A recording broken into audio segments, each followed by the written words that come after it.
Hi friends, என்னோட old student ஒருத்தர் எனக்கு ஒரு 2 டேஸ்க்கு முன்னாடி கால் பண்ணியிருந்தார். சார், நான் இப்போ வந்து எம்இ படிச்சுட்ருக்கேன். நான் உங்ககிட்ட தான் பிஇ ப்ராஜெக்ட்ஸ் வந்து டைட்டில் டிஸ்கஸ் பண்ணியிருந்தேன். ஸோ இப்போ எம்இ படிச்சுட்ருக்கேன். இப்போ நான் ஃபஸ்ட் இயரில் செகண்ட் செம் படிச்சுட்ருக்கேன். எனக்கு ஒரு மினியேச்சர் வந்து டெவலப்மெண்ட் பண்ணி சப்மிட் பண்ண சொல்கிறாங்க.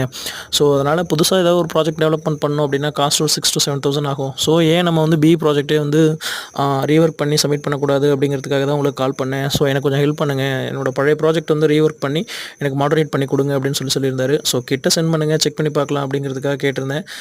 நானும் வந்து கிட்ட வாங்கி கனெக்ட் பண்ணி பவர் சப்ளையில் கனெக்ட் பண்ணி செக் பண்ணி பார்த்தேன். கிட்டில் வந்து பார்த்திங்க அப்படின்னா பவர் ஆன் ஆகுது, ப்ளஸ் டிஸ்பிளேவும் ரன் ஆகுது. பட் ஆனால் எக்ஸாக்ட் ஆப்ரேஷன் என்னவோ அது ரன் ஆகலை. ஸோ இதை செக் பண்ணி ரீஒர்க் பண்ண வேண்டியிருக்கு. ஸோ இது பேசிக் என்ன அப்படின்னு பார்த்தீங்கன்னா, இது ஒரு ஃபேஸ் செலக்டர் சுவிட்ச் மாதிரி. ஒரு 3 ஃபேஸ் பவர் சப்ளையில் என்னென்ன ஃபேஸ் அவைலபிள் இருக்கோ அதை சுவிட்சிங் பண்ணி கொடுக்குற மாதிரி. எதிராக ஜென்ரேட்டர், இன்வெர்ட்டர் இந்த மாதிரி 3 சோர்ஸ் இருக்குன்னா அதை சுவிட்சிங் பண்ணி கொடுக்குற மாதிரி ஒரு பேசிக் சர்க்யூட்ஸு.